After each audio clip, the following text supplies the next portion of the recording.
Warning. This podcast features the truth about owning and operating mobile home parks. The following program is not designed to be sexy.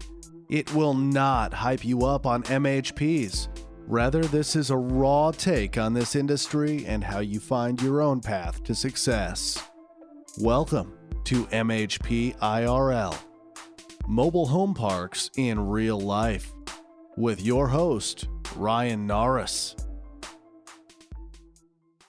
So today we have the Glenn Esterson with us. He just finished the Mobile Home Park Manifesto, and I am so excited to welcome him onto our podcast because he is uniquely positioned to give us a really different look at the industry, and one from very high up above, yet at the same time right there within the weeds. So Glenn, in 2018, closed 36 mobile home parks as a broker. He is a former owner, but not just a former owner, one who survived the recession. So this is a guy who has seen the worst of things and obviously the best of things. And he also grew up from humble beginnings. So not only has he sold it in high volume, so he has a great finger on the pulse of the industry, but he has owned in good times and bad, and he's lived it. So Glenn, I am so excited to have you on.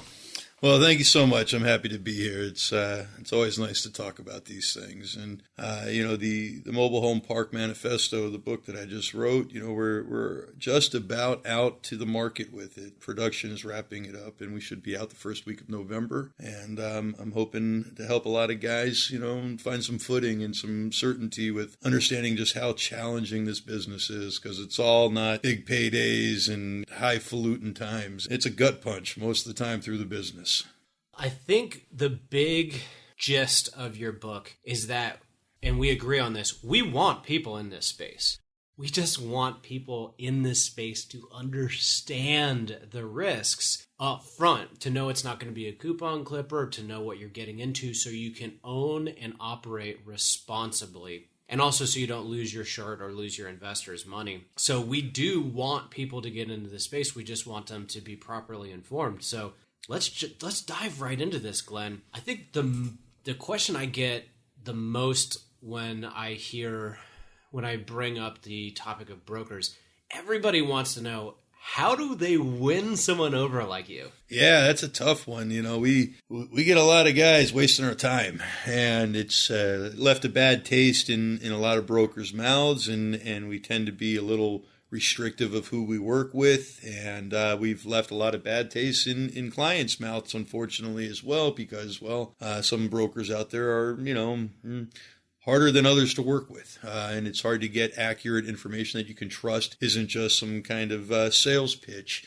trying to get you to spend more money than something's worth. So it's a two-sided coin there. But the guys who I've done a lot of business with, who came out of nowhere, were guys that spoke honestly. They had a ethical implementation plan for bringing a property up to par. They were willing to pay the price that was necessary at the time, and they stayed in touch with me. There's a couple groups in particular, and for those of you that know me, I tend not to drop names too often and things like that, but I think these two people would appreciate getting a little shout out, if it's okay with you. Yeah, go ahead. There's a guy named David Brady with Avenue Land Company. He's a young gentleman who I sold him his first park. That was maybe 2 or 3 years ago. And since that park, it's now been probably 2.5 years since then, he's now up to about 700 pads. And, he's bought 4 parks, 2 for me and 2 privately. And the reason that I was able to do a deal with him was, A, he showed me his proof of funds. B, I never could catch him in any kind of lie. C, he was always very forward about his intentions.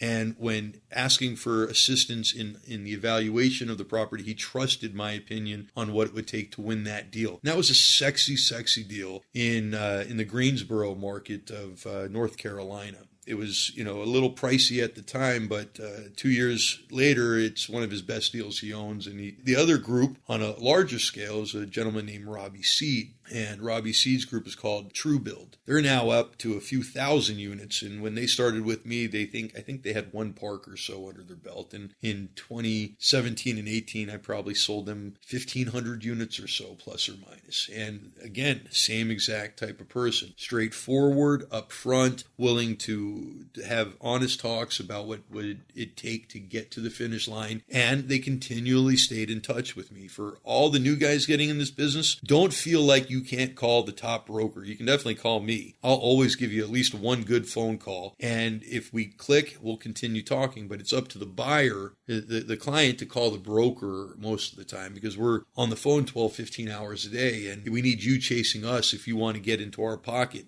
All three of those guys followed the strategy that I'm a big fan of, which is this empathetic capitalism. And to me, that's important. You can tell me all day long how you'll pay the top dollar, but when I hear your upside strategy about just cramming rent increases down your tenants' throats, it's going to make me start looking in another direction. I'm not necessarily just about trying to get something sold. I'm really trying to look out after the guys that I'm helping invest, and looking out after the parks that I'm selling them, because I have a relationship with that previous owner, and they usually have some emotional ties to that park and probably still live in that same town. And so all these type of things that are being taught, and for better or worse, capitalism is great, and you should be able to make money any way you see legally fit, as long, in my opinion, it's not on the backs of a poor person and you're just trying to stuff your pockets and you're not adding value to their life. The three groups that I just spoke about all did major improvement plans in their parks. They all brought the right amount of capital. They did reasonable rent increases, and now they're sitting on a very firm footing with the portfolios that they all now are in charge of. And that's the type of buyer that I want to work with, and that's the type of new client coming into the industry that I'm hoping we get tenfold of. We just keep getting more and more of those guys, because then we're gonna right the ship, and we're not going to be this slimy little bucket of trailer parks and these mean landlords that take 200% rent increases and things like that just because we can. And I think there's a way to make a lot of money in this business. I think there's a way to help a whole hell of a lot of people in this business. And I think there's a way to really create a true win-win. And it's going to take these new guys that are coming on, and guys that I hope that are listening, to understand, first, don't be scared of talking to the big brokers. And if you are scared of talking to the big brokers, talk to me. I don't know if I'm a big broker or not, but I'm a broker and I'm happy to talk to you. And I'm more than happy to give you my 2 cents and see if I can get you a foothold into this business. But,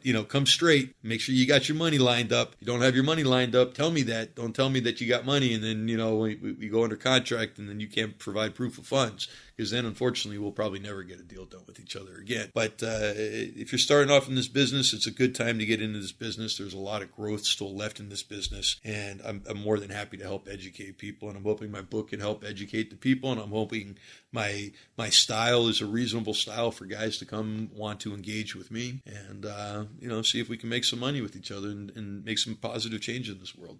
So a couple things. The highest price doesn't necessarily win the deal. No. And that, to me, is fascinating from a broker standpoint, where you are ethically obliged to get as much money for these sellers as you can. But rather than go down that rabbit hole, I want to talk about a quote from your book, which is, "An overpriced park is considerably easier to sell than a properly priced park with a difficult seller." And the reason why I want to bring that up is, number one, I want folks to understand what you go through on a day-to-day basis. But it's not, as a broker, you're not just dealing with the emotions and the irrationality, like you talk about, of emotions.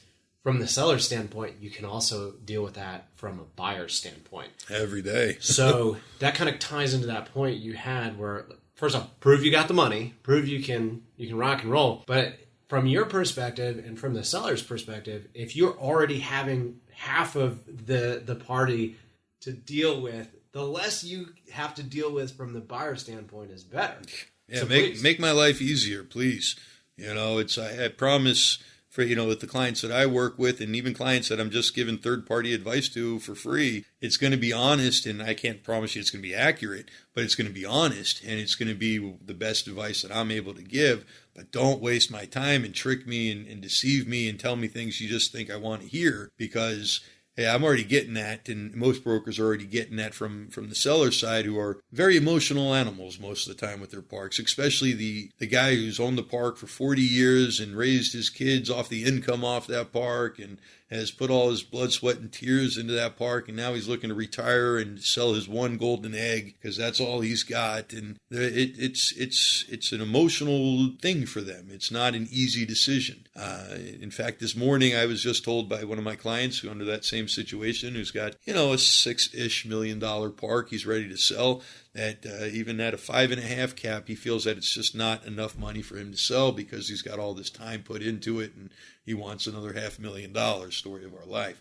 As a buyer, you have to understand where the seller's coming from on these things and really try to match their emotional needs when transacting with them. And, look, as a broker, I'm happy to take all the punches. No problem. You can beat me up all day long. That's what I'm getting paid for, and I get paid well for it. But at the same time, you have to come into it with some understanding that it's not the broker preventing the deal from happening, and it's to everybody's best interest to look for those high grounds and or those middle roads and those high grounds, because that's where the deal is going to get made. And if you're overly emotional about the transaction, whether you're the buyer or the seller, it's going to make it much harder to get to the finish line time and time again. And it's way easier to have something overpriced that you can just retrade and get it to the right price or convince somebody to pay a premium on than it is to convince somebody to navigate opposing emotions on a deal to get, to find that middle ground. It's very challenging.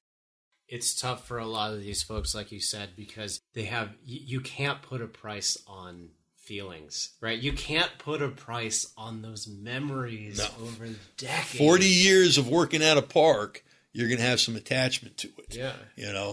And, you're going to immediately feel that, oh, geez, this $2 million, $3 million, or $5 million, or $10 million that I'm getting doesn't justify all that work. Of course, sellers always want to forget that they also have earned, a healthy income from those parks over the years. So it's not just, the final sale price that they're getting out of it. But that's what it boils down to for them. And if it's, if you have a seller who is very emotional and he's going to hold the line and not capitulate on any reasonable requests, it's going to make your life as a buyer harder. And chances are it's going to frustrate you. And you're going to take it out on, the broker, probably, because that's what happens. A professional punching bag. Yeah, it's essentially what happens. But we're used to it, and we still try to help, and we understand. I don't mind getting yelled at as long as you're not yelling at me about something that's not deal related. It's one of those things that as a broker, a good broker should be able to still navigate away from the emotion and help both sides get to where they're trying to go. So let's take a pivot now. And here's another good quote from your book. It's not recession proof, it's recession resilient.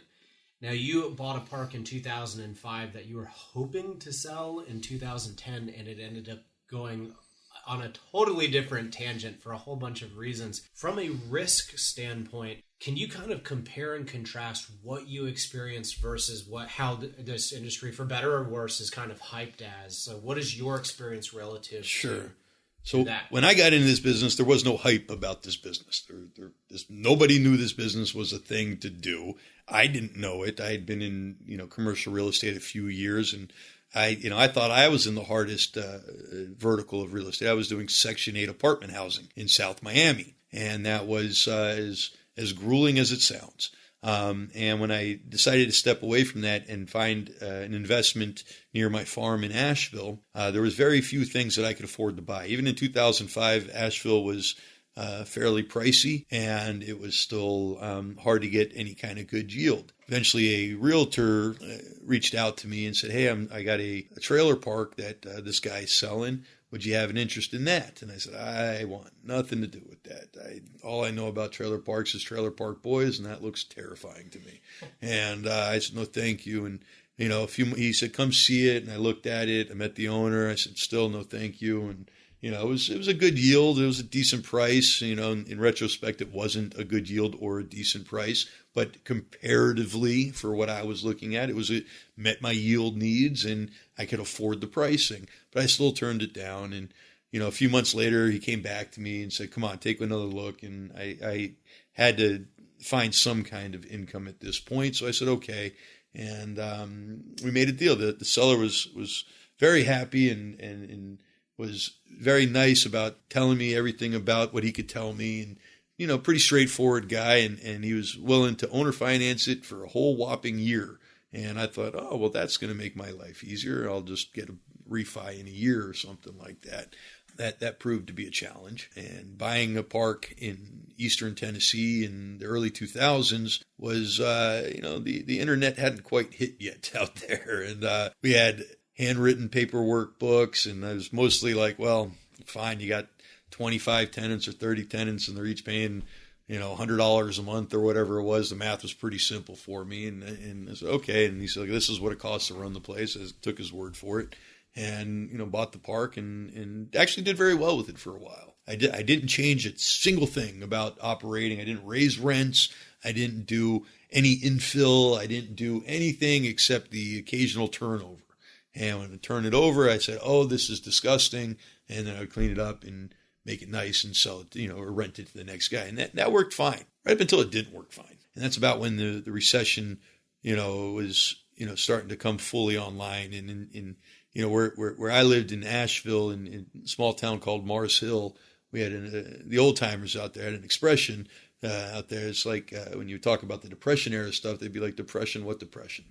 It's like they're already so poor and so far behind that it never even affected them. And that's kind of how the recession, when this started, kind of felt like with everybody. And that was the big joke. Oh, big deal. We're already poor. How much poorer can we get?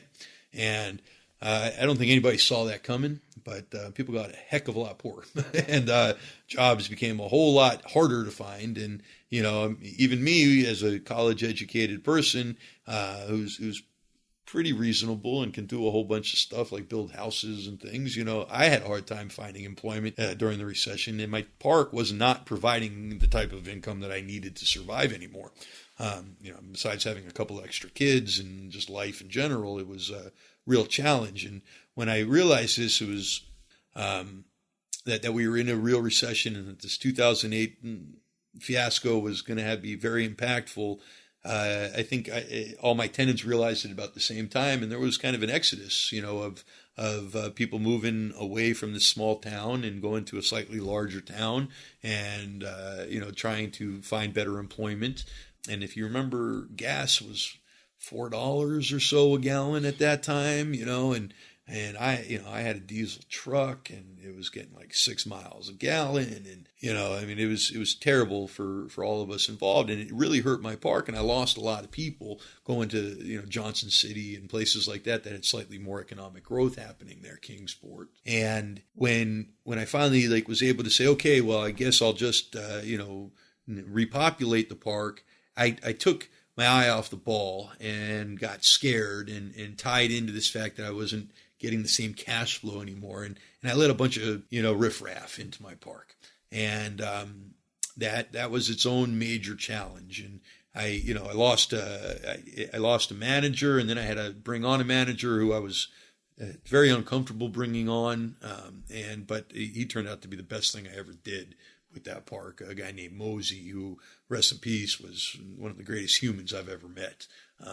But you wouldn't think of it because he was tattooed, head to toe, including his entire face, so scary looking dude, but a great man who was able to keep my park stabilized once I brought him on, and he understood the mentality of the tenants, and he was able to work with them to keep them in place and to keep my income stream in place. Of course, I wasn't growing rents at all. And I was getting hammered by the city with additional taxes, and hammered by the city about, hooking up to sewer. And, they brought us into the city limits and all these other pain in the butt challenges that just cost me more money with no positive outlook. My septics were fine. I still had to hook up to the city sewer, and that was an extremely expensive thing to do to somebody in 2010.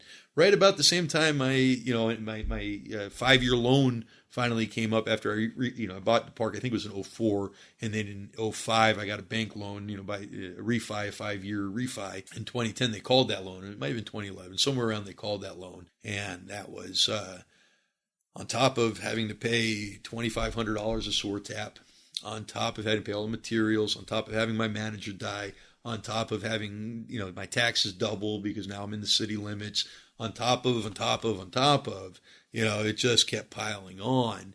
And I found myself on a very slippery slope. And in 2011, I was worried that I was not only going to lose my park, but I was going to lose my personal farm. And, I was having some major challenges with all of it. And, I had to do something to right the ship. And I couldn't figure it out. And it almost cost me everything because that recession was that bad. And in 2011, that was about the deepest pit of the bottom of it. And for me, it made me realize, hey, I got to do more than what I'm doing here at this park. And I got to, unfortunately, raise rents, and I got to, unfortunately, do some infill, and I got to throw a whole bunch of people out of my park because now I got all these, riffraff in there because I got worried about, not populating my park, thinking that was, worse than having an empty park. And it was a very scary time for me, actually. It wasn't something I was comfortable with. And I was not ever, up until, ever, and especially at that time, I was not a rich guy. I was a very modest, poor, which is what I was, and not your average kind of, $30,000 a year poor, but, we were poor. And I had my kids, and life was hard. And we even had to go dumpster diving to go get our groceries sometimes. It was a very challenging time in that portion of life for me. And it taught me some lessons, though. And I still try to teach these today. It's like, as bad as it got for me, and I could have hammered my tenants with more rent pressure and things like that. And once I got good tenants in there, I just, made a commitment to them that, like, hey, I'm not like these other landlords that are just going to squeeze you every chance. But it made it harder on me to survive. And, in 2012, I decided, hey, I'm not good enough at this business. So I removed myself completely, and I got a full professional 10% manager to come in there and run the business for me. And yeah, he was taking 10% of my money, but I still never made more money at that park than when he ran it. And he was a 78-year-old gentleman named Glenn, the same name as me, an old pilot guy. And he knew exactly what to do. He's like, you own too many of the homes. That's your problem right there. And I said, oh, they're killing me. He's like, well, just give them away. He tells me, he's like I'm going to give them away. He's like, yeah, just give them away. They're not worth very much. And then we'll jump your lot rents up. I don't even know what that means, bro. But you're telling me to give away, $300 a month is what I'm hearing. And you're telling me I'm only going to get, $150 back, You're like, and I was like, all right, you're the boss now. I hired you to do what you think you need to do. Figure it out. And by 2013, he turned my whole park around and made it nice and stabilized again. I had no park-owned homes anymore. And, he upset some of the tenants because there's a lot of riffraff there. And, some psycho in that park punched him right in his face when he told him he had to remove it. 78-year-old guy, how do you punch him in the face? I don't know. He sent me a picture, black eye and everything. It was terrible. But that was the kind of riffraff I had in the park. And he got it through it and cleaned it all up. And then I finally was able to get out and get my money back, once the recession was really over. And I owner financed the deal and made some extra money on top of it. And that was a real life lesson for me. And that's when I decided that, park ownership might not be for me, but I know a lot about it at this point that maybe I should get back into selling these things and helping people out on that end. And that's kind of how I found myself where I am now. So there's a lot of interesting things to unpack there. But I think if you are trying to break into this industry and you're looking at that, there's a couple really important things to take note of. First and foremost, these things don't just run themselves. No. Now, you also... They're full-time. Really lucked out to have found a 78-year-old guy who would only take 10% to turn a park around, yep. Which is incredible. Who knew what he's doing? There's a very... And licensed, it was... And licensed, which you talk about in your book. And I think it would be really naive and easy for someone to listen to you tell that story and go, oh, well, I'll just hire someone. Or the biggest mistake Glenn made was he wasn't a natural property manager. And I think that's wrong. And that's absolutely just not accurate because right. Before... I, had this park. I managed over 300 Section 8 apartments in South Miami very effectively. Yeah. And, I knew I had 13 employees and and I knew exactly how to navigate the property management side.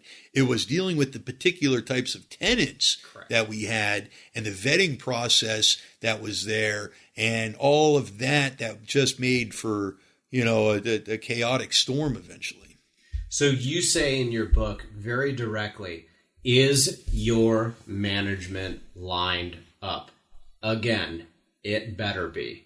And the reason why I think that's a perfect transition here is from experience. You as someone who took the LSAT, did very well with it, college grad, smart guy, tons of experience. This should, for all intents and purposes, be a layup for you. Right. But it wasn't. No. And the thing of it is, if someone who's trying to break into this industry comes to you and just goes, well, I'll pay the highest price, call me first, or whatever, the one thing that you are going to factor into that equation isn't just your proof of funds and this, that, and the other thing. You're also going to go, how are you going to run this park? Yeah. Because from experience, it's not going to run itself, and it's going to be hard to find that guy. And I only lived an hour from my park, and that, by all standards, isn't terrible, except when you get 8 miles a gallon, and it's $4 a gallon, So that was a challenging, and coming out there in the middle of the night to fix a leaky faucet and all that was real pain. But that wasn't the hard part. It was fixing all, the bad decisions that got the tenants in there, and then the situations that made that made them act out worse. That had a real impact on me. If I was to go back and do it again, or if I have a guy coming to me saying, well, I'm going to buy this park, and I'm going to say, oh, well, where do you live? I live in California. Oh, you want to buy this 40 space park in North Carolina, do you? How are you going to manage that? Well, I'll just, I'll come down there and stay there for a few months, or I'll hire somebody to go do it. Okay. But, what I think you're really trying to tell me is you don't know. And what I think you're trying to tell me is that you just assume there's a solution in place that you'll find, and that's probably not actually accurate. You might end up wasting 30 to 60 days of my life not being able to get to, comfortable with the deal because you can't figure out the management. And what a lot of these guys from out-of-state ownership, and especially in the South, where they come into the South, say, hey, I can get this higher yield. I'll just put some eyes and ears in there. I'm sure, Bobby in number one, I'm sure he'll collect the rents for me, or, be my eyes and ears. And I hear lots of people do it that way. And yeah, a lot of people do it that way. And sometimes Bobby in number one is hands down just a great dude. But a lot of times Bobby in number one is waiting until you just start taking your eye off the ball so he can start saying, oh, people are paying their rents, on time, but really they're paying them late, and he's collecting all the late fees. And, they start getting clever. And, it's more authority than they're used to, and they start getting to be kind of the problem at the park. Sometimes it doesn't go that way. Sometimes you can find a $200 a month manager that's just hands down great. I had one time in my life, and Mosey was amazing, but he's not the norm as far as what to expect. The norm is, you're going to get ripped off probably eventually. There's a guy I helped in Charleston, South Carolina. He had an eyes and ears person who, she's real nice. We've known her a long time. She's lived in our parks forever. She handles all this kind of stuff, at the park for us. And when I started going through his books, I said, hey, where's all the money? You're missing, this collection. It ended up being, when I brought it to his attention, just a small amount of money. But after he was like, well, that's kind of strange. And then he got his books audited, had his accountant go and audit everything. It was $300,000 over like 6 or 7 years, and it's like, how do you not notice that? Well, man, because people get clever and they tuck things in. They blame it on turnover or on renovation costs, or they blame it on, the tenant that's in there or something. And you find yourself trusting somebody who shouldn't be getting trusted. They're not licensed. They're going to steal from you eventually. And you're going to find yourself, on a slippery slope. He's had to go and get this person arrested, and now he's there in court trying to get it all settled out. But you know what he's not getting back? He's not getting that $300,000 back, I guarantee you that. And that's just what we uncovered, by going through these books, and what, got him saying, I got a problem here. Because most people don't want to spend the money to do it properly. I was in that category. I was so reluctant to do it that way. I was like, no, I'll just spend 80 hours a week digging ditches at my park, figuring out how to fix things. That's such a waste of my time, headache, value, scale. A lot of guys want to do it that way. And these out-of-state guys, they want to cut the corner because it's syndicated money and it's not their money and they just get the glory. And all they need to do is stay in it for a year to make their nut back. And, everything else is fine. They'll scale up and replace the problems as they scale up. And boy, I write a lot about that in my book. There's a lot of guys that tend to not pull it off and call me a few years later and say, hey, get me out of this problem. There's, It's the truth. I mean, again, I want to reiterate this because I think it's worth reiterating. You had tons of experience with Section 8, which is one of the hardest things to do within real estate. Well-educated, intelligent, good with people, and still struggled. And you're going to tell me you're going to find Bobby in Lot 1 and pay him $10 per occupied pad to have a very specific set of skills. It's ridiculous. But let me read out a couple quotes. Visit the park often and at different times of the day and really get a handle on the overall situation. And then you say on a different page, understand the local market. Go spend a week or two in that town. Go meet the county officials you'll have to work with. Run a police report of the park for the last 5 years. Talk with random people. I cannot agree with those points more. Real estate, from the people who are at the tippy top, they all will tell you under the table, real estate is legal insider trading. If you have a great pulse on that market, you can understand sub-markets better than some knucklehead out of state. And that leads into the Waldo story you tell, where Waldo just got crushed because he was too far removed from the parks to really understand. Waldo was an interesting client, and I have some affection for Waldo even still today. And Waldo's obviously not his real name. We call him Waldo because he kept disappearing, and we'd have to go find him. So, where's Waldo, But he was a guy from the West Coast, big talker, pretty egotistical, but, pretty calm and collected 90% of the time. But, just assumed he could move mountains because he decided he would move a mountain kind of thing. And he didn't like to look at the writing on the wall with 90% of the things he was doing. He just assumed, okay, I can make money here. I'll go get somebody else to finance everything about this deal. I'll slap, my banner on it and it will look good. And then we'll refi out and get everybody their money and we'll have a free park after a couple of years kind of thing. And that's, it's great when it works. Good luck to you, but how you going to have, he ended up having about 13, 14 parks, something like that, 12, 13 parks. Kind of all over the South. There wasn't any real uniformity to it. Maybe he had one or two parks in a particular city, but the next closest parks would be 3 hours away or something like that. And he's trying to manage it all with one manager, and then giving eyes and ears at each park. So one, what he called a regional manager, but his parks went from the coastline all the way into Alabama and then all the way up to Tennessee and down to the Gulf. I mean, it's not a region that one manager is going to be very effective at. And first couple of years were good. He did pretty good. He never really filled any of the upside. He just hammered rents, so it feels easy and good when you just hammer rents and you think, oh, that's all this business is. I can just keep hammering these rents because these tenants, they own their lots and they'll stay here, Yeah, but if you're not building the real upside and the vacants, there's only so much you can do with pushing rents. It's really occupancy that you should be pushing. Even if you're not hammering the rents, it's the occupancy is the long-term real residual value in the value adds that we're, working on. Rent increases, whatever's whatever with those. Do them if you can, but if that's all you got in your pocket, you're probably going to be, a little short-lived on the entire cycle of that deal. And what he was doing was leveraging each deal into the next deal.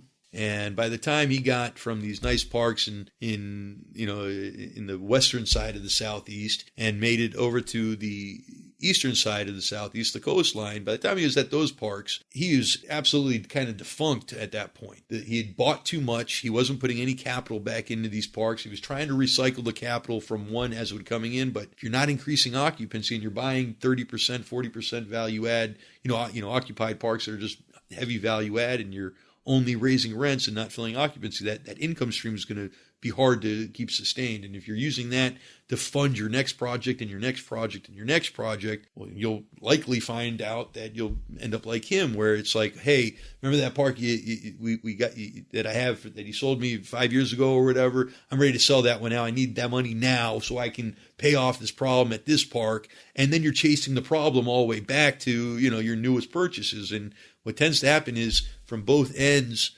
of the scale, from the last purchase to the first purchase, they're decaying, and you're only able to kind of save and sell off the healthy meat in the middle. And that's exactly what ended up happening with him. And he ended up getting sued by his investors, having to go through an SEC investigation. His East Coast park, the coastal park, got shut down by the city. They were all D- parks by the time, he was out of them. Out of the 13, I think I sold 5 or 6 of his parks. And one of them, I think the highest price I got on any of his parks. No, at one park I got him a nice pretty penny on. But that was one and one only. And the rest of the parks were all like $6,000 a pad after all said and done. And you're walking away with literally no money at the closing table, and you're just happy to not be going to jail or being sued or having to deal with the tenants and all that kind of stuff. Because he was in the newspapers and the news and all that stuff, all too frequently. Makes for a very stressful life, I would think. He would pretend that it was no big deal, but it was no big deal that he would just disappear and then come up for air just to get help to go disappear again. So that leads into the part in your book where you talk about how difficult value add really is. I think from my perspective, because I network my tail off, I find a lot of folks who can't get those high returns on stabilized deals. So then the next hype is, I'll just buy some infill opportunities or convert some park-owned homes, or I'll find the quote-unquote value add, which is, in my opinion, really devalued the whole concept of a value add. Becomes a buzzword. And you say pretty directly, don't look at this type of investment as a value add opportunity. And that's stripping out some context, but in so many words, you tell the story about Mr. New, who essentially buys a value add opportunity without having any idea. And you bought your opportunity wasn't a value add, and you still got rocked. Yeah, it was still stabilized, for lack of a better term. So in other words, the amount of risk, and again, this all comes back to risk. The amount of risk you end up taking on because you're drinking the Kool-Aid and you're not truly understanding it is, again, it's just be responsible with other people's money if you're using it, and your own. And your own. It's one thing. Like, I was using my own money when I was buying my park, right? And you only know what you know. And back then there was no books and ways to figure this stuff out. So it was all just wit and grit, and you try and figure it out. Luckily now there's a lot of resources, and nobody should get into this business uneducated now. I mean, there's, some of the resources are expensive as heck. Yeah. My book is hopefully, not going to be too expensive. I think 99 cents is what we're bringing it out at. So I think y'all can afford that. $15 when the sale's over, but I think that's still not bad. And it should give you some insight, but there's so many risks in this business that you just have to be so cognizant of that I wasn't, like, oh, you got a septic tank. You got septic at this park. Okay, good. Is it working? Yeah, it's working fine. All right. Well, how do you find out if that's true or not? Right. Because that's a hard one to check, right? If you don't know what you don't know. So you have to really dig into that. You got to dig into the municipality risks that are there. Like, what is that municipality going to do to you? Like I was just saying, the park that I owned in 2008, I was outside of the city limits. My taxes were like $600 a year or something stupid. It was really affordable. And, when they moved us into the city limits, my taxes were thousands of dollars a year. And that happened just overnight. It wasn't like something that I was anticipating. It was like we got a notice in the mail one day, and now we're there. And then 3 months later, the city decided to, they had been approved for a sewage system grant. And now that that's why they brought us into the city, was to force us to connect to this thing. And I didn't know anything about that. Oh, what's that going to cost me? Well, that was going to cost me about $100,000. That was expensive, all said and done. And I got to spend 2 months learning how to put sewer lines into my park because I couldn't afford to pay a third party to do it. So I had to do it myself. And, the cities will do these things as a reaction to the economies that are around, right?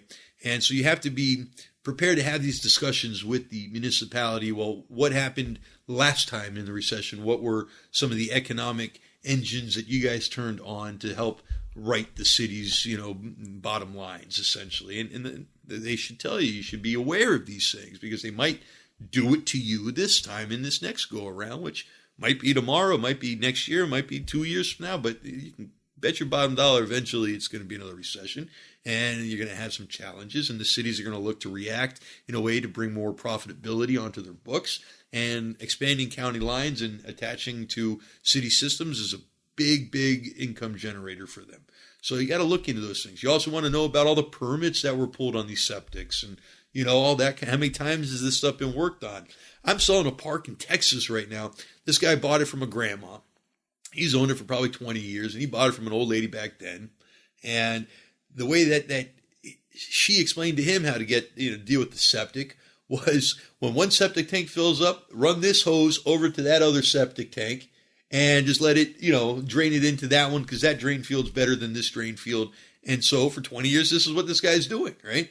Then a couple of years ago, he gets clever and says, oh, well, I'll just put like a float valve on here. And so now the septics, they just do this thing, but eventually they stop. And she says, when that happens, she gave him a truck, a sewage tank truck, okay, like a pump station truck.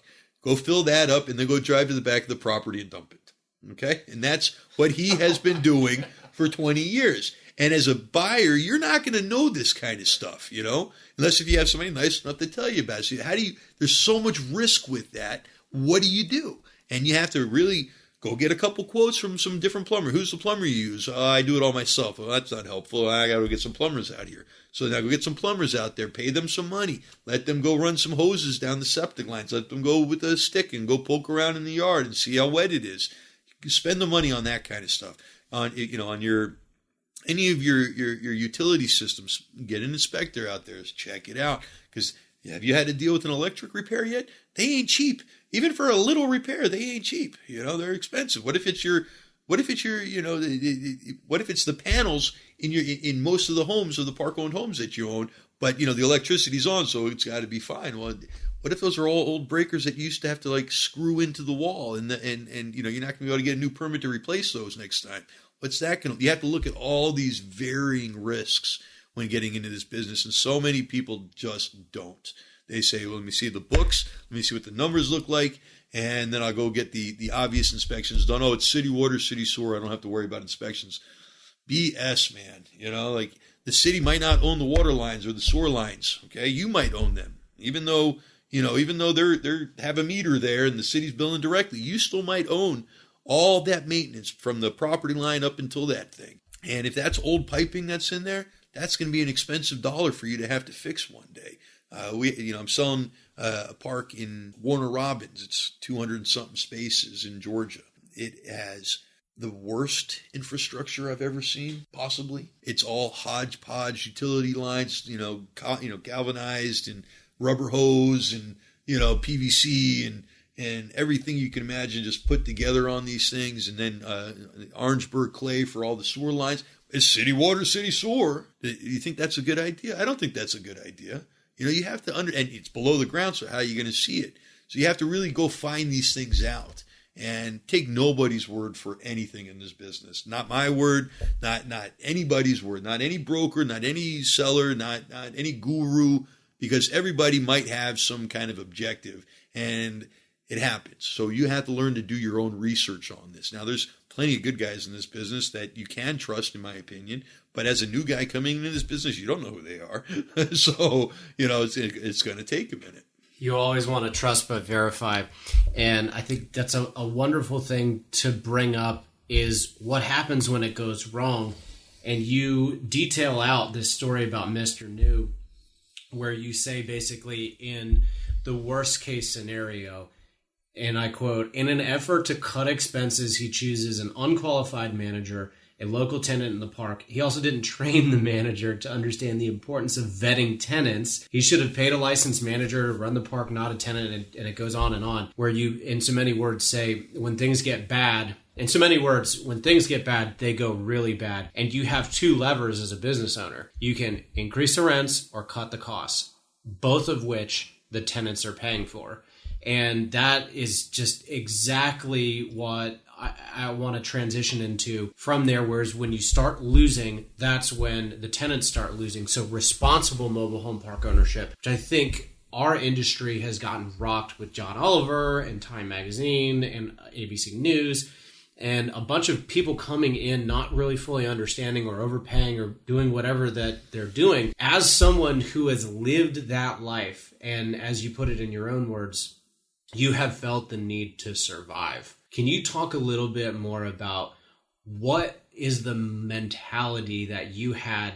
And when you say you're an empathetic capitalist, can you expand upon why you shouldn't just look at an IRR in an Excel file and go, wow, that's great? Yeah. So, the idea behind being an empathetic capitalist is, it's very straightforward. I have empathy and I love money. Okay. Like I love making money. It's like my second favorite thing to do other than spend time with my family. Right. And my entire family depends on the money I'm able to provide. So I am straight up all for capitalism. But capitalism left by itself will tend to devour itself because it's just what it does. And so we tend to just let it go wild and then we end up on John Oliver. Okay. And the way I look at it is, I've been poor. I was probably, poorer than most and usually the poorest guy in the room. And I was always getting hammered by, every jerk off landlord that I ever had before I owned my first home. And just every friggin' month there was something else. They either wouldn't fix something, they wouldn't improve something, or they would jack my rent. And it's stressful, man. It is stressful. In our industry, we're the safety net. We're the bottom of the bottom, right? Granted, we're not talking about the Class A pretty parks that, like in Chester, New Jersey, getting $1,000 lot rents and stuff like that. We're talking here in the dirty old South. Rents are $150, and you're going to take somebody's rent up to $250 because that's what fair is in this market right now. And what you're not understanding is, yeah, do it if you want to do it. But that $100 is absolutely coming out of that tenant's pocket. And whether you want to say it's their beer money or their pot money or their whatever, they're going to say it was their medicine money. They're going to say it was their fixed income that you're taking out of. And it's going to make you, whether you agree with it or not, it's going to make you look bad. And I don't want any part of being the guy who gets rich on the backs of poor people. I want nothing to do with that. I don't want to teach you guys how to do it. I don't want to, even give you examples of how guys have done it and, things like that, because to me, it's disgusting. And I don't think anybody should be forced to live in a crappy situation because they're poor. Yeah, we can all do better in life. And I'm an example of somebody who was poor and now I'm not poor anymore and things like that. And it was bootstraps, blah, blah, blah. But at the same time, we have a responsibility for our communities to provide community. And part of being a community owner is giving a safe place, letting people know they got security as long as they follow the rules. And I can promise you, you're not going to cry about the $100 a month you're not getting from that one tenant's rent increase. And that tenant is going to be a better long-term, got your back kind of tenant by not doing that to him and working with him as a reasonable person. And then the next question people say, well, what happens when they start getting late on their rent? Well, shoot, man, haven't you ever been late on your rent? Yeah, it's going to happen. You want to throw somebody out because they're 30 days late on their rent? I get it. I've been on both ends of it, I totally get it. But at the same time, on the times that I was on the giving end of the throwing you out, I usually cost me a few months of rent at the end of the day, when chances are that guy's now living in another park paying rent to somebody else. And he was a good person, it was just me being a stickler about a rule that, I don't know if that was so necessary, and it caused caused them pain. It caused me the financial pain ultimately. And sometimes I'd end up having to go to a courtroom and justify myself to a judge and things like that, because it's like, oh, well, they're late on the rent. Well, judge, he didn't fix his leaky faucet. Well, if you fix the faucet, will you pay your rent? Yes, I'll pay the rent. You go through this whole cycle over and over again with the courts.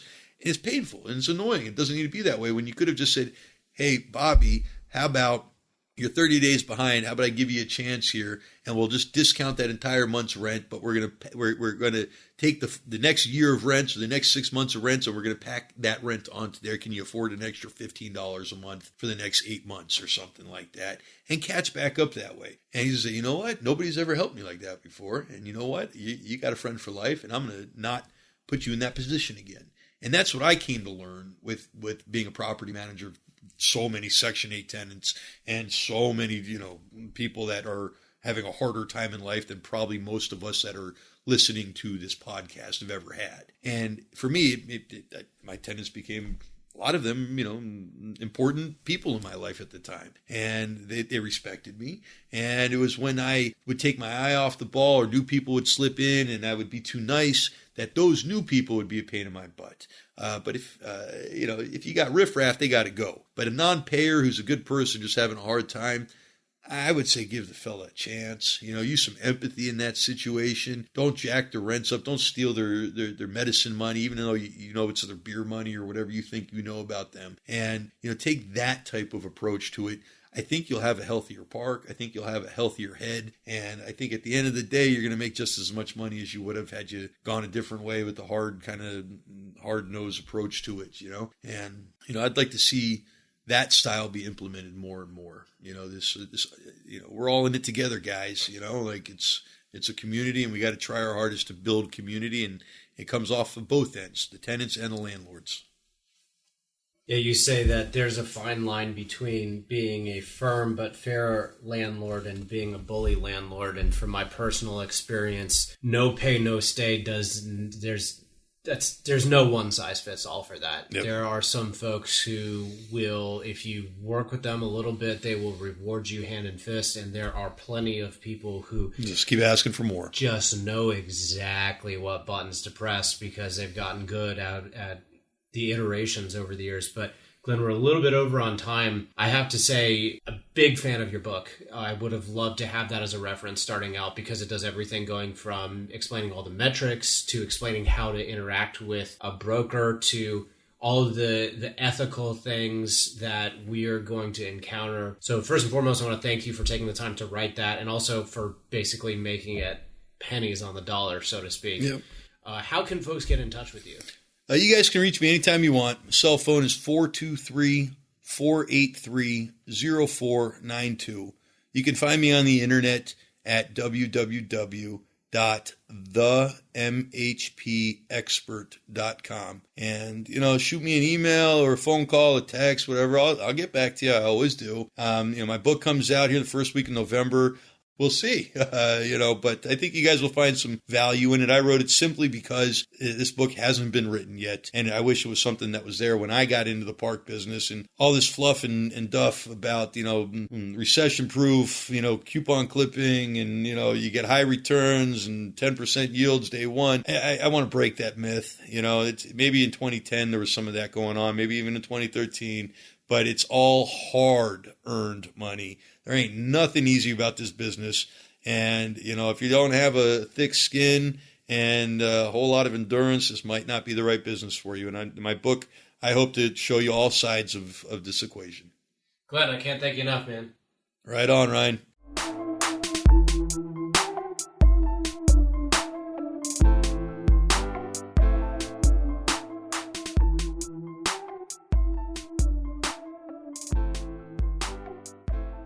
Would having my due diligence list help you? If so, I will let you have it for free. That's right, my list that took me years to develop and includes plenty of lessons from mistakes that I made that now you can avoid. All absolutely free. All I ask for in exchange is leave me a 5-star review and a comment. Screenshot your comment when it goes live and email it to me via my website at archimedesgrp.com. mailto.com. Then, let's connect. I thoroughly enjoy helping all people, new and experienced, and I don't expect anything in return. Don't wait. Reach out. I'm looking forward to chatting soon.